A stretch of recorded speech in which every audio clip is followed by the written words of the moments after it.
I don't usually talk about books on this channel, but I figure I'd give it a shot, and if it turns out to be something I enjoy, maybe I'll keep up with it. But for now, this is just a one-off. The Institute by Stephen King starts with what seems like a short story about a guy named Tim Jameson. He just lost his job as a cop in Florida, and he decides to travel north to New York. I'll just put it right here for now.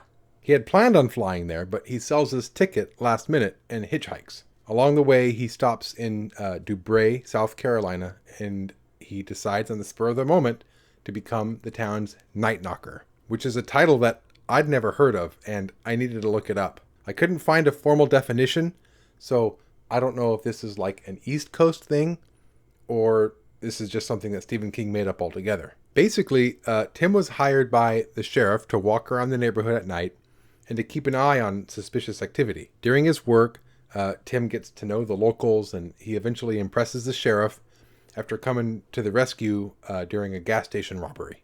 After this 40-page romp with Tim, we finally get introduced to the main character, Luke.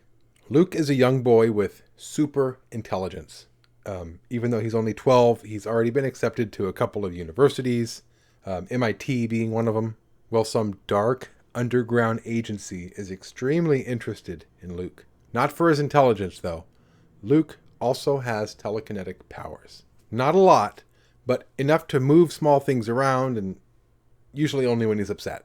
Well, this agency kidnaps Luke and takes him to a place called the Institute. There he meets other kidnapped kids who also have special abilities. Some of them have telekinesis, just like Luke. Others have telepathy. Now, for a good chunk of this book, we're just in the Institute with Luke, and it gets boring. Luke meets the other kids at the Institute. The main ones are Kalisha, who is the first kid he meets, and she takes him under his wing and kind of shows him around. There's Nick. He's the oldest one in the group, and Luke actually looks up to Nick for being so brave. Nick's the only one who really stands up to the Institute staff, and he's got bruises all over to show for it. And there's Avery, the youngest kid, who also happens to be the most powerful telepathic kid the Institute has ever seen. Luke also gets to know the staff at the Institute. Most of them are just mean, and they beat the kids with basically these cattle prods. But some of the staff are nice. The nicest one, Maureen, she shows the kids where the cameras and the microphones don't work, so they can actually have open conversations without the Institute knowing. Although it does come into question whether or not Maureen is helping the kids or Mrs Sigsby. Mrs Sigsby is the woman in charge of the Institute. The kids are put through a bunch of tests to enhance their abilities. Some of the tests are easy, some of them are extremely abusive and even deadly. Luke is given all kinds of injections.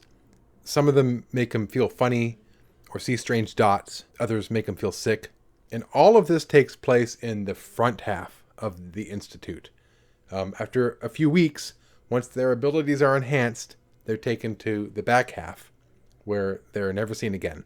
And this chunk is the most boring part of the book. It just goes on for much longer than I would have liked. King is great at building characters quickly. So within just a few pages, I had a good enough understanding of the main characters and their situation to be ready to move on. But we didn't. We got stuck here, and it just became really repetitive reading about how awful their situation was and how hopeless everything seemed to be. Luke eventually helps Maureen with a personal issue, and in return she gives him some information to help him escape. And just before he's taken to the back half, Luke breaks out of the Institute. And this is where I'm going to end my summary, because from here on, the book is just non-stop exciting, and I don't want to spoil anything for you. No joke. From about page 250 to the end, this is just a serious page turner, and even though I didn't like the ending, it was still exciting, and the way Tim was brought back into the book was very satisfying. Let me talk a bit about some things that bothered me with the book, and then I'll jump into the good. The middle chunk of the book was pretty slow, like I said before. Now, for the most part, I'm normally okay with this. I mean, every book has a stretch that's really boring. Usually during these parts, you can really take the time to get to know the characters, which is why I was disappointed when we only got a handful of characters to focus on. There were tons of staff and other kids at the Institute, but we only focused on just a few. There was Luke and Kalisha, Nick and Avery, the kids. Then we had Maureen and Mrs. Sigsby of the staff, and we had Tim from the beginning. There were so many other characters that never really got fleshed out, and most of them just ended up being really forgettable. Even though we got a few scenes with Mrs. Sigsby and her goons, I would have really appreciated some more time with the other Institute staff, more on a one-on-one basis. Also, something that was a little more subtle, a lot of people might not agree with me. Throughout Luke's time with Kalisha and the other kids, I realized they all seem to know a lot about the Institute and its practices.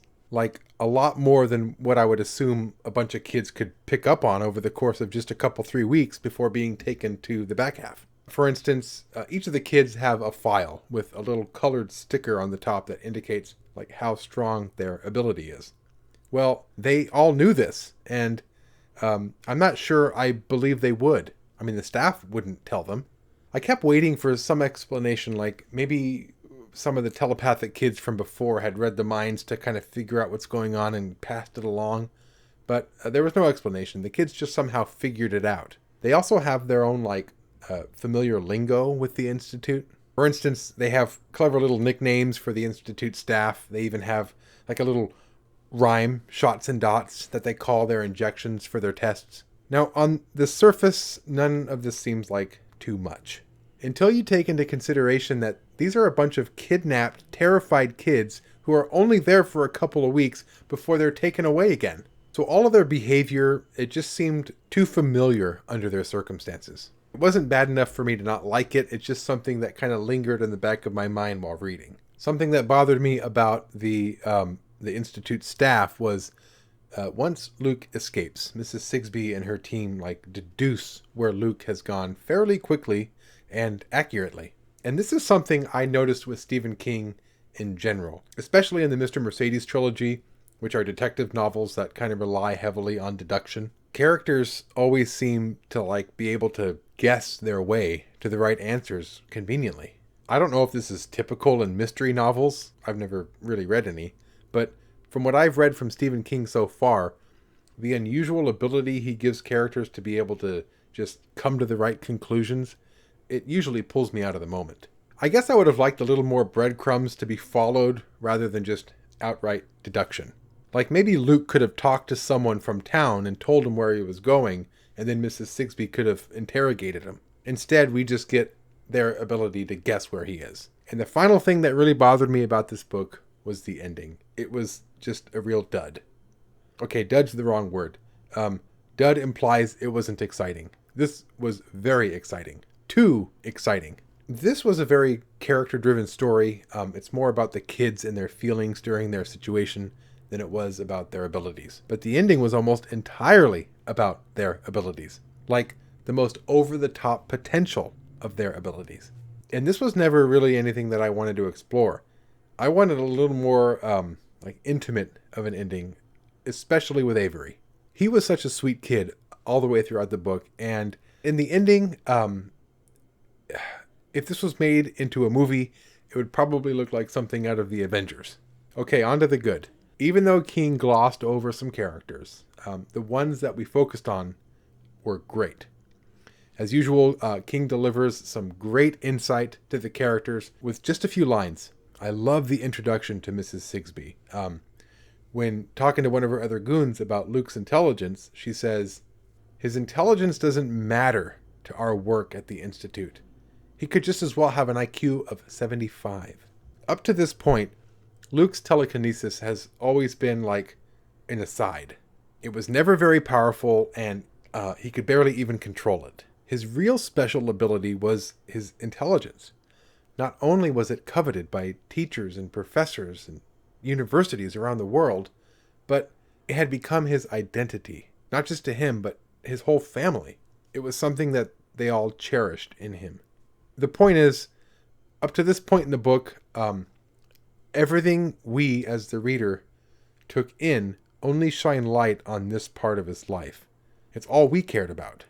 So hearing Mrs. Sigsby willing to throw all of that away for something so small, it was effective, okay? That's what I'm trying to say. It really hit me, and Mrs. Sigsby is just so evil. The pacing in this book is unbelievable. Even though the middle chunk was slow, once Luke breaks out of the Institute, the pacing is nonstop. It doesn't let up for like 300 pages. The actual escape is right out of Shawshank Redemption, and then it just keeps going from there. Again, I don't want to spoil too much, but rest assured, once Luke gets out of the Institute, King goes all out. If you're already a fan of Stephen King, you should check this out, although odds are you've probably already read it. But if you're new to King and you're considering it, The Institute isn't a bad start into his work. It's a bit on the longer side, but there really isn't anything in there that you need to be familiar with before you dive in, so you can enjoy it by itself. If you're considering reading The Institute, I hope this review was helpful for you making your decision. And to those of you who've already read it, let me know in the comments if you agree or disagree with any of my thoughts. Thanks for watching, everyone. If you're new to my channel, check out some of my other videos. I normally do movie reviews, but I thought I would change it up for today's video. My name's Kenny, and until next time, thanks for letting me share.